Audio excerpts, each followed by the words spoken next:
فلما ان جاء البشیر، جس وقت وہ خوشخبری سنانے والا آ گیا۔ اس سے مراد مفسرین فرماتے ہیں حضرت یوسف علیہ السلام کے بھائیوں میں سے یہودا تھا، جو کہ حضرت یوسف علیہ السلام کی قمیض آپ کے کرتے کو لے کر آ رہا تھا، کیونکہ اس نے کہا تھا کہ جب یوسف علیہ السلام کو کنویں کے اندر ہم نے گرایا تو آپ کی قمیض اتاری اور اس کو ایک بکری ذبح کر کے اس کا خون یوسف علیہ السلام کی قمیض کو لگا کر اپنے والد گرامی کی بارگاہ میں لے گئے، جھوٹا خون لگا کر۔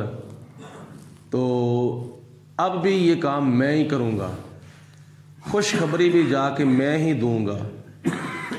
یہودا جو ہے وہ یوسف علیہ السلام کی قمیض کو پکڑ کر دوڑ کے بھاگا جلدی جلدی سے آ رہا ہے، یعنی کئی میل تک وہ دوڑتا رہا۔ راستے کے اندر اس کو کھانا بھی یاد نہیں، کھانے کی بھی اس نے پرواہ نہیں کی، اتنی اس کو خوشی ہوئی کہ میں یوسف علیہ السلام کی قمیض جا کے اپنے والد گرامی کے چہرے کے اوپر ڈالوں گا۔ اللہ فرماتا ہے فلما ان جاء البشیر، وہ خوشخبری سنانے والا جب قمیض لے کر آیا، القاہ علی وجہہ، آتے ہی کنعان کے اندر اپنے والد گرامی حضرت یعقوب علیہ السلام کے چہرے کے اوپر یوسف علیہ السلام کی قمیض کو ڈالا، فرتد بصیرا، تو اللہ پاک نے حضرت یعقوب علیہ السلام کی بینائی جو تھی وہ واپس لوٹا دی تھی، یعنی آپ کی آنکھیں روشن ہو گئیں۔ 40 سال تک یوسف علیہ السلام کی جدائی میں رو رو کر آپ کی آنکھیں نابینی ہو گئیں، کیونکہ غم و حزن کا جو ہے اثر وہ جسم کے کسی حصے پر بھی پڑ سکتا ہے۔ زبان پر پڑ جائے تو زبان سے بات صحیح نہیں ہوتی، کانوں پر پڑ جائے تو کان بولے ہو جاتے ہیں، آنکھوں پر پڑ جائے تو آنکھیں جو ہیں وہ اندھی ہو جاتی ہیں، جسم کے کسی حصے پر پڑ جائے تو اس کو فالج ہو جاتا ہے، غم کا اتنا اثر پڑتا ہے۔ حضرت یعقوب علیہ السلام کو یوسف علیہ السلام کا جو غم لگا تھا وہ اس کا اتنا اثر پڑا کہ آپ کی آنکھیں جو تھی وہ اندھی ہو گئیں، بینائی چلی گئی۔ تو اللہ پاک نے پھر اس امتحان کے بعد پھر انعام بھی عطا فرما دیا۔ اس امتحان کے بعد انعام یہ دیا کہ یوسف علیہ السلام کی قمیض کی برکت سے خدا تعالیٰ نے یعقوب علیہ السلام کی آنکھوں کا نور واپس لوٹا دیا تھا۔ یہ اللہ کے نبی کے جسم کے ساتھ لگنے والے کپڑے کی برکت ہے۔ قال الم اقل لکم، تو جب آنکھیں روشن ہو گئیں تو یعقوب علیہ السلام نے اپنے بیٹوں سے، اپنے گھر والوں سے، اپنے اہل و عیال سے فرمایا، قال الم اقل لکم، کیا میں نے تمہیں نہیں کہا تھا انی اعلم من اللہ ما لا تعلمون، کہ بے شک جو میں اللہ کی طرف سے جانتا ہوں وہ تم نہیں جانتے۔ آنے والے حالات کا اللہ پاک نے مجھے علم عطا فرمایا تھا، میں جانتا تھا، لیکن تم میری بات کو فالو نہیں کرتے تھے۔ قالو، اب یوسف علیہ السلام کے بھائیوں نے اپنے والد گرامی جناب یعقوب علیہ السلام کی بارگاہ میں عرض کی، ابا جان، یا ابانا، اے ہمارے باپ، استغفر لنا ذنوبنا، ہمارے لیے بخشش کی دعا مانگے، ہم بہت گناہ گار ہیں، ہم نے بہت بڑا جرم کیا ہے، ہم نے بہت بڑا گناہ کیا ہے۔ یوسف علیہ السلام کو آپ سے جدا کیا، پھر کنویں کے اندر گرایا، پھر قافلے کے آگے کھوٹے درہموں کے عوض بیچ دیا، آگے پھر کئی تکلیفوں میں، کئی دکھوں میں، کئی امتحانوں میں، کئی آزمائشوں میں یوسف علیہ السلام گزرتے رہے۔ آخرکار یوسف علیہ السلام کو بھی خدا تعالیٰ نے امتحانات کا انعام عطا فرما دیا۔ تو ہم تو بڑے گناہ گار ہیں، ہم نے بہت بڑا جرم کیا ہے، آپ کو 40 سال تک ہم نے پریشان رکھا، اب ہمارے لیے دعا کریں، استغفر لنا ذنوبنا، اللہ ہمارے گناہ معاف فرما دے۔ حضرت یعقوب علیہ السلام سے دعا کرائی انہوں نے، انا کنا خاطئین، بے شک ہم بہت خطا کار ہیں۔ قال، حضرت یعقوب علیہ السلام نے فرمایا، سوف استغفر لکم، ان قریب میں تمہارے لیے بخشش کی دعا کروں گا۔ باپ پھر بھی باپ ہوتا ہے، وہ کہتے ہیں نا پتر کے پتر ہو جاندے نے پر ماپے کے ماپے نہیں ہوندے۔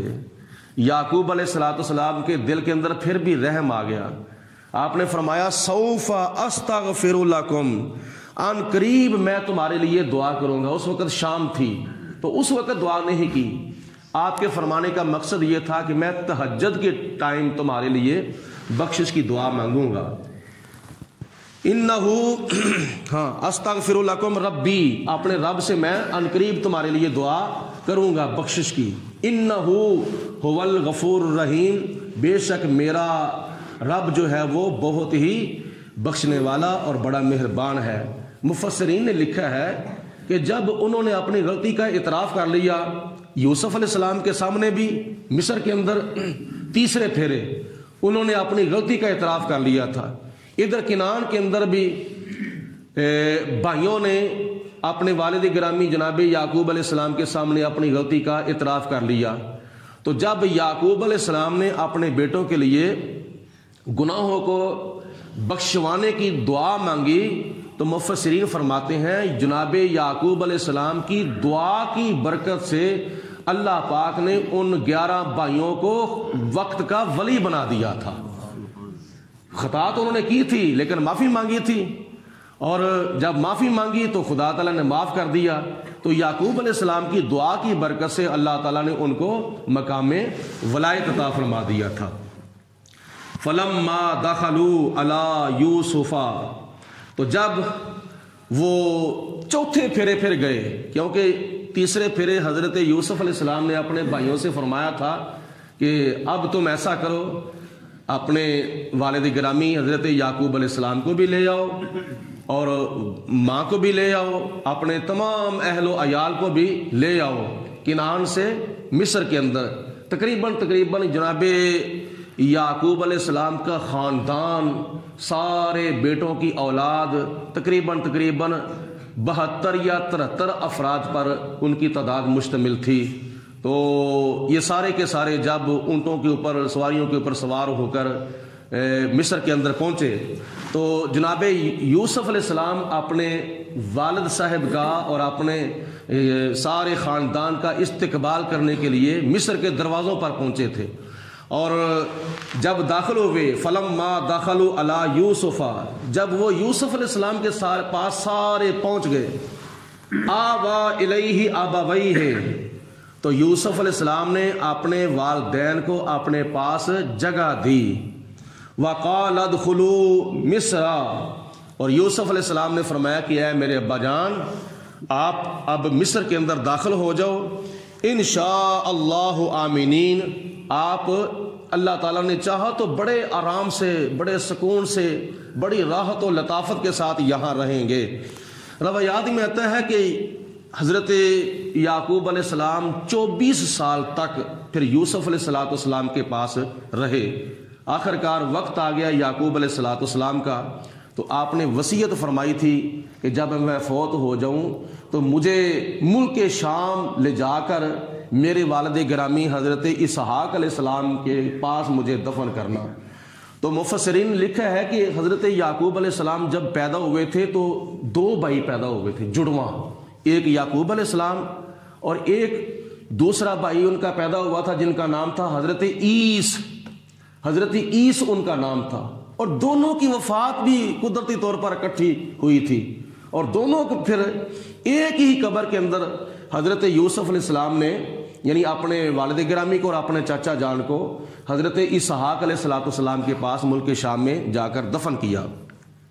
اور پھر یہ تو وفات تھی، اب جب داخل ہوئے پھر کس شان سے داخل ہوئے تھے، وَرَفَعَ أَبَوَيْهِ عَلَى الْعَرْشِ، جب یہ سارے خاندان کے لوگ حضرت یوسف علیہ السلام کے پاس آئے تو جناب یوسف علیہ السلام نے اپنے والدین کو، کیونکہ جناب یوسف علیہ السلام کی حقیقی ماں فوت ہو چکی تھی، اور یعقوب علیہ السلام نے حضرت یوسف علیہ السلام کی ماں کی بہن سے پھر نکاح کیا تھا، اور وہ آپ کی خالہ جان تھیں، اب وہ ماں بن گئی، تو دونوں اپنی ماں کو اور اپنے باپ کو علی العرش، اپنے تخت کے اوپر یوسف علیہ السلام نے بٹھا دیا۔ اپنے والدین کو حضرت یوسف علیہ السلام نے تخت مصر پر یعنی اپنے تخت پر بٹھا دیا. وَخَرُّوا لَهُ سُجَّدًا، اور اس وقت پہ تھے وہ سارے کے سارے، یوسف علیہ السلام کے والد گرامی بھی اور آپ کی ماں بھی اور 11 بھائی بھی. وَخَرُّوا لَهُ سُجَّدًا، وہ سارے کے سارے سجدے میں گر گئے. یعنی یہ سجدہ عبادت کا نہیں تھا، یہ سجدہ تعظیم کا تھا، جو کہ پہلی شریعتوں میں اللہ کے سوا کسی اور بھی کیا جا سکتا تھا، لیکن شریعت محمدیہ کے اندر اللہ کے سوا کسی کو سجدہ تعظیمی بھی نہیں کیا جا سکتا، یہ حرام ہے. سجدہ عبادت اللہ کے سوا کسی اور کو کرنا یہ شرک ہے، اور سجدہ تعظیمی اللہ کے سوا کسی اور کو کرنا یہ حرام ہے. دونوں سجدے ہماری شریعت کے اندر اللہ کے سوا کسی اور کو کرنے یہ حرام ہے. اور سجدہ عبادت یہ جو ہے یہ کفر اور شرک ہے، اور سجدہ تعظیمی حرام ہے. تو یہ پہلی شریعتوں میں جیسے آدم علیہ السلام کو فرشتوں سے سجدہ کروایا گیا، اور یوسف علیہ السلام کو والدین سے اور 11 بھائیوں سے سجدہ کروایا گیا، یہ تعظیمی سجدہ، یہ ادب کا سجدہ تھا. تو اس وقت پھر حضرت یوسف علیہ السلام نے عرض کی، وقال یا اباتی، اے میرے باپ، ھذا تأویل رؤیایا من قبل، اے میرے ابا جان، یہ اس خواب کی تعبیر پوری ہو چکی ہے جو خواب مجھے بچپن میں آیا تھا. جو مجھے بچپن میں خواب آیا تھا نا، 11 ستارے مجھے سجدہ کر رہے ہیں، چاند مجھے سجدہ کر رہا ہے، سورج مجھے سجدہ کر رہا ہے، یہ اس خواب کی تعبیر آج 40 سال کے بعد تخت مصر کے اوپر پوری ہو چکی ہے. قد جعلہا ربی حقا، اللہ پاک نے میرا وہ خواب سچا کر کے دکھا دیا ہے. وقد احسن ربی، وقد احسن بی، اور اللہ تعالیٰ نے مجھ پر بہت بڑا احسان فرمایا ہے. اذ اخرجنی من السجن، جیل سے مجھے باہر نکال کر، جیل سے رہا کر کے خدا نے مجھ پر بڑا احسان کیا ہے. وجاء بکم من البدو، اور تم لوگوں کو اللہ تعالیٰ نے گاؤں سے یہاں لا کر یہ بھی مجھ پر بڑا احسان کیا ہے کہ تم گاؤں میں رہتے تھے، کنعان میں رہتے تھے، اب تم ملک مصر کے شہر کے اندر تشریف لا چکے ہو. یہ بھی اللہ پاک کا مجھ پر بڑا احسان ہے کہ خدا تعالیٰ نے مجھے تم سے ملا دیا اور تمہیں مجھے ملا دیا.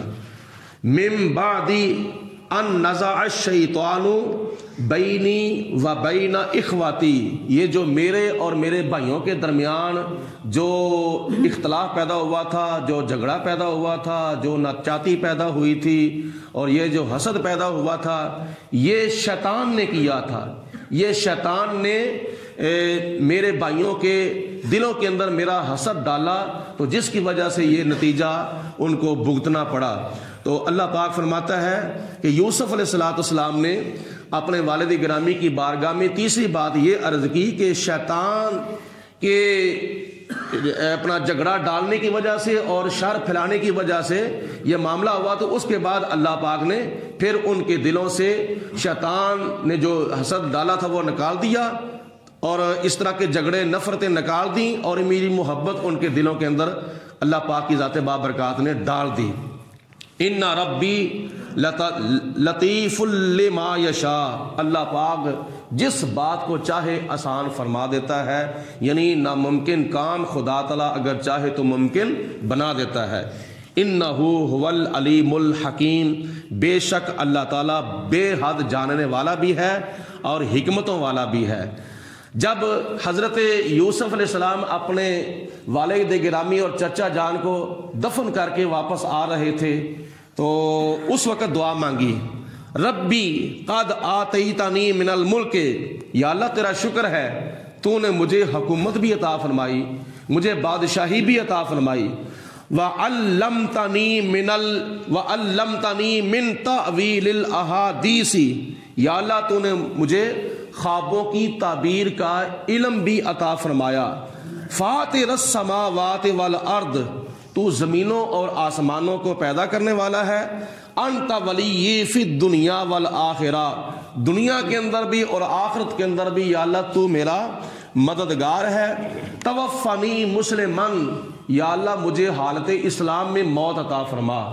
یوسف علیہ السلام کا یہ دعا کرنا، یا اللہ مجھے مسلمانی کی حالت میں، مجھے حالت اسلام میں موت عطا فرما، اصل میں یہ اشارہ تھا اپنی امت کے لیے. یعنی ایسی دعا جو ہوتی ہے یہ نبی کی مانگی ہوئی دعا وہ امت کے لیے تعلیم ہوتی ہے، ورنہ نبی کے حسن خاتمہ پر تو یقین ہے، یہ تو کبھی ہو ہی نہیں سکتا کہ نبی کا خاتمہ جو ہے وہ برا ہوگا. نہ، یہ نبی کا خاتمہ جو ہے وہ اللہ تعالیٰ ایمان پر فرماتا ہے، یقینی طور پر یہ بات ثابت ہے اللہ کے قرآن سے اور نبی کے فرمان سے. مگر یہ دعا اپنی امت کی تعلیم کے لیے تھی. وَالْحِقْنِي بِالصَّالِحِينَ، اور یوسف علیہ السلام یہ بھی دعا مانگ رہے ہیں، یا اللہ مجھے نیکوں میں ملا دے. اس کا ایک مطلب یہ ہے کہ یا اللہ مجھے میری وفات کے بعد مجھے میرے آباء و اجداد سے، میرے والد گرامی حضرت یعقوب علیہ السلام سے مجھے ملا دے، اسحاق علیہ السلام سے مجھے ملا دے، ابراہیم علیہ السلام سے مجھے ملا دے وفات کے بعد. یہاں پر حضرت یوسف علیہ السلام کا واقعہ جو ہے وہ اختتام پذیر ہوا. الحمد